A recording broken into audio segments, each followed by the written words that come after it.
I would imagine you do a number of relocation and downsize moves, right? We do. I would say probably 25% of what we do throughout the year is helping people downsize, whether going into a 50-plus community or a retirement situation, elderly communities and things like that. So we deal with downsizing, reconfiguring, one, to downsize to make the property sellable, because a lot of the times that's why they're downsizing, getting out of the situation they're in. And then there's other times where, you know, that 5-bedroom house where they had all the kids, they don't need that anymore. The kids are now adults on their own with their own kids. So you really don't need the 5-bedroom house anymore. You need the 2-bedroom or 3-bedroom for the family to come in as guests. So you have to think about really how you're going to downsize, what type of furniture you're going to bring with you, what is needed.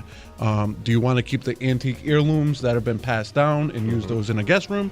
Or are you going to potentially buy newer furniture, have us pick it up during the move?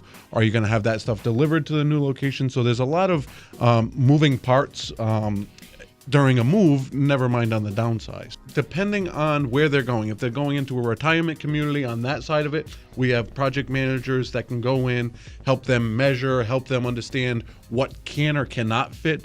Okay. In the retirement communities, and again, I know I'm specifically talking about retirement communities, but they want to make sure that it's wheelchair accessible, walker accessible, and then also stretcher accessible. So you want to make sure that there's over 38 inches of space between the wall and a bureau for access. So that way, again, people can move around in wheelchairs if they need to, or walkers, or again, stretchers if needed.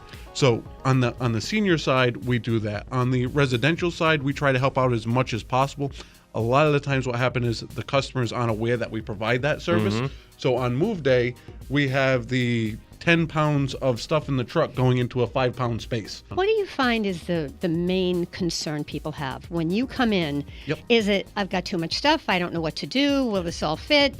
Are you going to be able to pack that beautiful piece of china, and not break it? Right. I mean, what are the concerns? Mainly the concerns most of the time are how's it going to affect us moving on X day if we have to get rid of a living room, a bedroom. They're concerned about how the process is going to work and how well it's going to work when it happens. So they are concerned with, are the movers going to show up on time? Are the movers going to understand that just because we're moving and downsizing, that we need these 5 antiques to be taken care of? So again, every client is a little bit different and have their own unique worries and woes.